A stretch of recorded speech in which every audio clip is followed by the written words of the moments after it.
At 69, Dwight Yoakam, the legendary country singer and actor, has finally opened up about the man who shaped his career in ways few ever knew, Buck Owens. For decades, their relationship was one of deep admiration, creative partnership, and quiet tension. Now Yoakam is finally telling the truth about his bond with the Bakersfield icon, a story that's both heartwarming and heartbreaking. When Dwight Yoakam first burst onto the country scene in the mid-1980s, Nashville didn't quite know what to do with him. His twangy honky-tonk sound, influenced by rockabilly and the Bakersfield tradition, didn't fit neatly into the polished, pop-infused country dominating the charts at the time. But one man recognized something special in Yoakam's raw, authentic voice: Buck Owens. Buck, the legendary singer behind hits like Act Naturally and Together Again, was one of Dwight's musical heroes.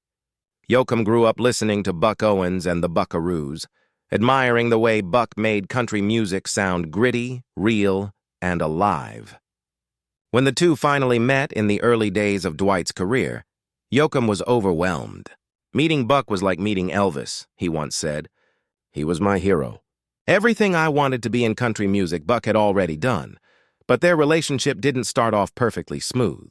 At first, Buck wasn't sure what to make of Dwight, this young, hat-wearing upstart from Kentucky who dressed like the old-school country stars when everyone else was chasing the new sound. However, once he heard Yoakam sing, that hesitation disappeared. "The boy's got the spirit," Buck reportedly told a friend.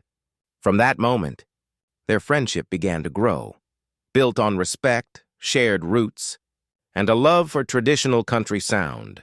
Their collaboration would soon produce one of the most iconic duets in country history, Streets of Bakersfield. Released in 1988, the song became a chart-topping hit and a defining moment for both artists. For Buck, it marked a triumphant comeback after years away from the spotlight. For Dwight, it was validation that his sound, his vision, and his love for old-school country were finally being recognized. "That song meant more to me than anything else I'd done," Dwight later said. It was Buck saying, "You belong here." Behind the scenes, however, the relationship was more complex. Dwight idolized Buck, but he also struggled with the shadow that came from working alongside such a towering figure. "When you're standing next to your hero, it's hard not to feel small," Dwight admitted. And Buck, who was famously protective of his legacy, sometimes found it difficult to share the spotlight with the younger star. Still, the two maintained a deep connection, one grounded in mutual respect and the music that united them. When Buck Owens passed away in 2006, Yoakam was devastated. He spoke publicly about the loss, calling Buck the cornerstone of my career and one of the greatest men I ever knew. But privately, the grief ran even deeper. For Dwight, Buck wasn't just a collaborator. He was a mentor, a father figure, and a friend who believed in him when few others did.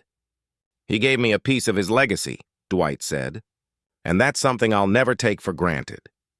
In recent interviews, Yoakam has finally shared what Buck Owens meant to him on a personal level. "Buck taught me that country music isn't about trends or image," he said. "It's about telling the truth. It's about heart."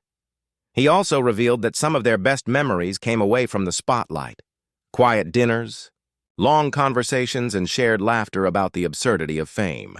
Now, looking back at 69, Dwight Yoakam says he realizes that his entire career was shaped by that friendship. "Everything I do, everything I sing, Buck's influence is in there somewhere," he confessed. He was more than a legend. He was family. The truth Dwight Yoakam finally shared isn't about scandal or secrets. It's about love, gratitude, and legacy. It's the story of two men who kept real country music alive when the world seemed ready to forget it. And even though Buck Owens is gone, his spirit lives on every time Dwight Yoakam picks up a guitar and sings the songs that started it all.